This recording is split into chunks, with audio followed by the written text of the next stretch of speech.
भारत सरकार के 9 साल के कामों को गिनवाने के लिए रोहतक पहुंचे केंद्रीय मंत्री संजीव बाल्यान ने राहुल गांधी पर कटाक्ष करते हुए कह दिया कि राहुल गांधी देश में सबसे भयभीत व्यक्ति हैं जो अपनी बात रखने के लिए विदेश जाते हैं। यही नहीं, उन्होंने पूर्व राज्यपाल सत्यपाल मलिक पर भी कटाक्ष करते हुए कहा कि सत्यपाल मलिक एकमात्र ऐसे व्यक्ति हैं जो इमरजेंसी में सरकार के दबाव में कांग्रेस ज्वाइन कर गए थे। ऐसे व्यक्ति की बातों पर क्या विश्वास किया जाए। अगर उन्हें कुछ कहना था तो वह पद पर रहते हुए बोलते। संजीव बाल्यान रोहतक में एक प्रेस वार्ता में बोल रहे थे। आपके बीच में मैं नरेंद्र मोदी जी की सरकार के 9 साल के पूरा होने के बाद हर जनपद में एक प्रेस कॉन्फ्रेंस का आयोजन हो रहा है। पार्टी की तरफ से मेरी ड्यूटी रोहतक जनपद में लगाई गई। 2014 में जब से सरकार बनी है, हर वर्ष मोदी जी अपना रिपोर्ट कार्ड लेकर जनता के बीच में जाते हैं। कहीं सांसदों की ड्यूटी लगती है, कहीं केंद्रीय मंत्रियों की, और फिर कार्यकर्ता उस बात को ज़मीन तक लेके जाते हैं। ये 8वीं एक तरह से रिपोर्ट कार्ड, मोदी सरकार का 8वां रिपोर्ट कार्ड आपके बीच में मैं लेकर आया। इस 8 रिपोर्ट कार्ड से पहले मैं उससे पहले जो कांग्रेस की सरकार थी 2009 से 14, उसके बारे में भी 2 बात कहना चाहता हूँ।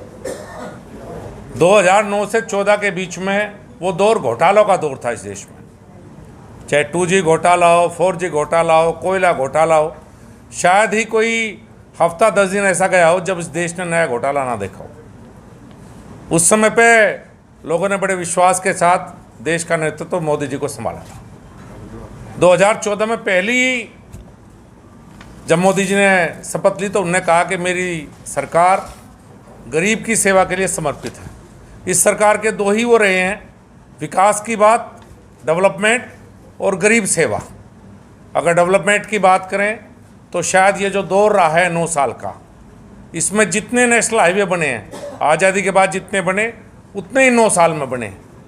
चाहे रेलवे का काम हो, फ्रेट कॉरिडोर हो, वाटरवेज हो, 100 लाख करोड़ का इन्वेस्टमेंट का मोदी सरकार का प्लान है टोटल इंफ्रास्ट्रक्चर के ऊपर। उसके साथ साथ गरीब सेवा अगर आप देखेंगे तो जिस तरह की योजनाएं जो एक गरीब के घर में आवश्यकता है, वो शौचालय से लेकर प्रधानमंत्री आवास योजना में घर की बात हो, चाहे उज्ज्वला योजना हो, चाहे बिजली हर घर को देने की बात हो। आज़ादी के इतने साल बाद भी हर घर को बिजली नहीं मिल पाई थी।